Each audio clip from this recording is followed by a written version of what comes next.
અમૃતા સ્કૂલના લગભગ 2000 જેટલા વિદ્યાર્થીઓ પાસેથી દર ગુરુવારે એક મુઠ્ઠી અનાજ મંગાવીને એકત્રિત કરવામાં આવે છે અને તે અનાજના જથ્થાને જરૂરિયાતમંદો સુધી પહોંચાડવામાં આવે છે.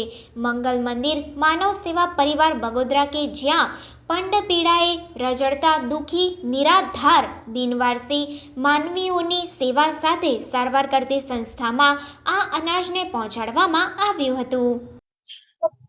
ओम नमः शिवाय. ओम अमृतेश्वरी नमः.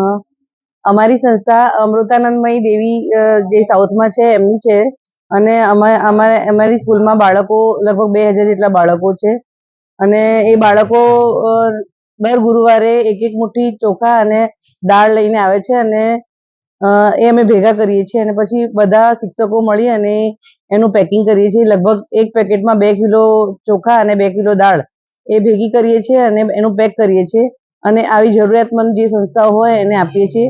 અને આજે અમે અહીંયા મંગલ મંદિર માનવ સેવા પરિવારને એ રીતે બાળકોએ ભેગું કરેલું અનાજ અમે આપવા આવ્યા છીએ અને અમારાથી બનતી મદદ કરવા આવ્યા છીએ. એટલે એ અમારા અમૃતાનંદમય દેવી છે જે એમના થ્રુ એમના આશીર્વાદથી અમે આ બધું કાર્ય કરી રહ્યા છીએ અને લોકોને મદદ કરી રહ્યા છીએ. ओम नमः शिवाय. अमृतेश्वरी नमः. अमृता विद्यालय घाटलोडिया अमदावादनी अंदर अमारी संस्था आवेली छे माता अमृतानंदमयी, जेनो आज 21मो जन्मदिवस छे अमारी स्कूलनो.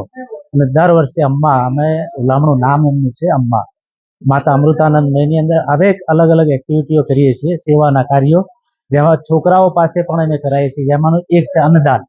અન્નદાનની અંદર દર ગુરુવારે છોકરો પોતાની જેટલી બને એટલી મુઠ્ઠી પ્રમાણે લઈ અને આવે, બધાનો લાઈન બનાવીને એકત્ર કરીએ છીએ. એકત્ર કર્યા પછી એ બધા ટીચરને કામ સોંપેલું હોય છે. પોતપોતાની રીતે અન્ન ભેગું કરી, ચોખા હોય, દાળ હોય, બધી અલગ અલગ જે લઈને આવે એ બધું એકત્રિત કરી જે જરૂરિયાતમંદ જે જગ્યાએ હોય છે ત્યાં અમે દર વખતે 3 મહિને 2 મહિને આવી રીતે આપતા જઈએ છીએ. જે સેવાનું કાર્ય અમારા અમ્માના તરફથી દર વખતે અમને આશીર્વાદ રૂપે મળતું જ જાય છે. પણ એમાંનો અમને એક લાવો મળે છે. બગોદરાની બાજુમાં માનવ કલ્યાણ મંદિર, દિનેશભાઈ, એમને 2-3 વર્ષથી મારે કોન્ટેક્ટ પણ થયો છે અને મેં પોતે આવીને જોયું છે. જે અસ્થિર મગજના માણસો જેની યારે કોઈ લેવા દેવા નથી, એ લોકોને જે રાખે છે અને આપણને આમ આવ્યા પછી જે મનની અંદર પ્રફુલ્લિતતા થાય ને એ વસ્તુ વાતાવરણ એનું જોવા મળે છે. જેનાથી અમે અમારું અમ્માનું તો છે જ એવું નથી, પણ એમના રૂપે અમે જે આ જગ્યાએ તો અમને અહીંયા પણ એવો આનંદ મળે છે. અને જે અમે અન્નદાનનો થોડી અમારે બનતી ફૂલ નહીં પણ ફૂલની પાંખડી પ્રમાણેનું અમે સમર્પણ કરીએ છીએ એમના ચરણોમાં. Thank you. ઓમ નમઃ શિવાય. મેરા નામ મારું